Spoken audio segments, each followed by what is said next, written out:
My name? Michelle Nunez. I am 17 years old and my favorite color is red. Sorry, I know you didn't ask for my favorite color, but if you were going to write a story about me, you have to know that my favorite color is red. I was born on October 31st, 2000, to Patrick and Olivia Nunez. My mother had complications with me during her pregnancy. I didn't have air for 1 minute and 17 seconds. But I made it. I got strong and started living life like a normal kid. Normal kid. No one else would agree with me on that, but I thought I was pretty damn normal. As American author and feminist Marilyn French once said, "Love is insanity. It is taken over a rational and lucid mind by delusion and self-destruction. You lose yourself. You have no power over yourself. You can't even think straight." Further, research from independent.co posits that falling in love may feel like a meeting of hearts and minds, but really, it's a kind of temporary insanity driven by hormones. Michelle, who is grappling with her newly formed relationship with her teacher, relays her unrequited love, leaving us wondering, how far will she go? School of Innocence by Kirsty Thomas. Since my parents almost lost me, they kind of treated me like a science project for the first 10 years of my life. I was smaller than all of my classmates. I was different in a lot of ways. And that's not an excuse, it's just a fact. There are things in life that are BS excuses, and then there are facts. It's a fact that I'm in prison.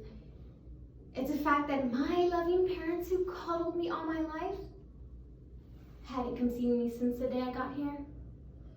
I am a woman, a daughter, and a killer.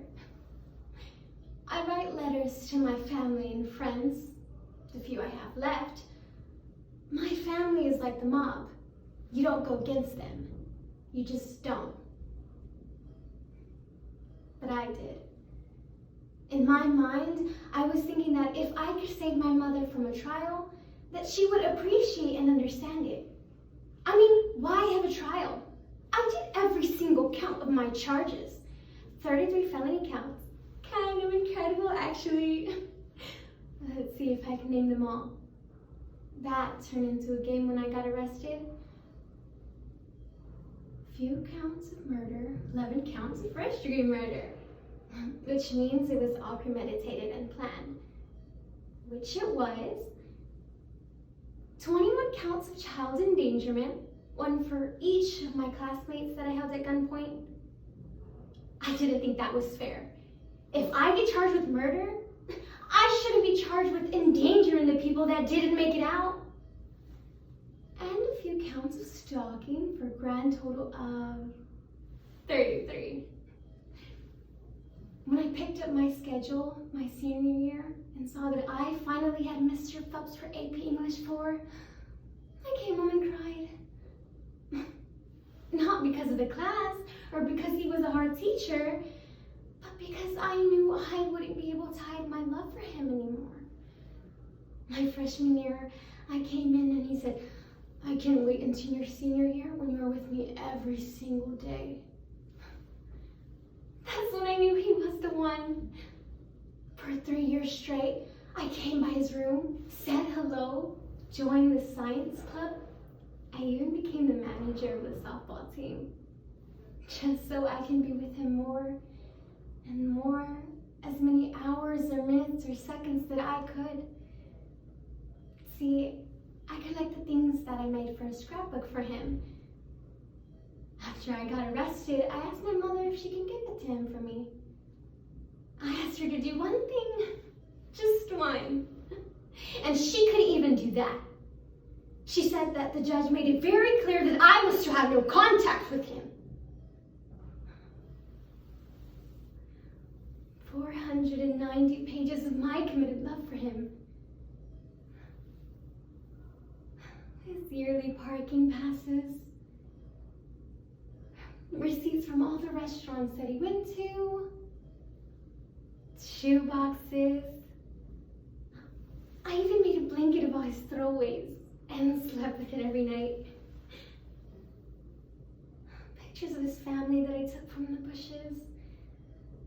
Pictures of his bedroom, his bathroom, and him. 3,064 pictures of him. I was so proud of that scrapbook. I was committed to our love. He was the first love of my life. You know, he would look at me in class and his eyes said he wanted me and I wanted him. He would call on me in class, but only when he knew I knew the answer. He gave me lunch money one day when I asked him. I mean, I had money, but I just wanted to see if he loved me. He did. On that Monday, I decided that I was going to ask him to take me to prom. This was my moment. He said no, that it was inappropriate and crossing the line of student-teacher to ask me. But I told him all the things that I had done and all the ways that I was committed to our relationship. He said we didn't have a relationship, that he was my teacher and that was it. He told me that I needed help. How could you do this to me? I dedicated my life to you. The hours I've spent on us, I saved myself for you. I remember the bell rang. I ran home, wrapped myself in his blanket, and cried for hours. The next day, I took my father's gun to school with me. He was going to love me, or we were going to die like Romeo and Juliet. That is the kind of love I wanted, the kind of love where they would die to be with each other. I walked in his room, walked up to his desk. Don't you see the love I have for you? Tell me you love me. Tell me. And he looked at me, he grabbed my hand. You have to stop. I am your teacher and nothing more. Nothing more. Nothing more. I took the gun out of my bag and started shooting.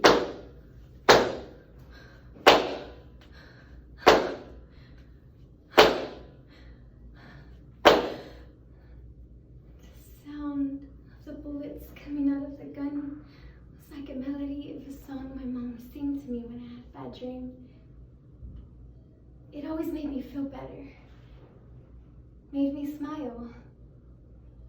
By this time, most of the class had run out, and those that were there were either dead or dying. And there was Red, the blood on the floor, all over the desk, dripping from my clothes. It was the most beautiful red I'd ever seen. I love red. It's my favorite color. Mr. Phelps, I know you're down there. Put your hands down. I love you. I did all of this for you. In Romeo and Juliet, they killed themselves out of love. You taught me that. And I'm willing to do that for you. You said there was no greater love story told than this. But ours is so much better. And they shot him. For never was a story more woe than this of Juliet and a Romeo. That's why I know that he's the one. Things like this, you just know.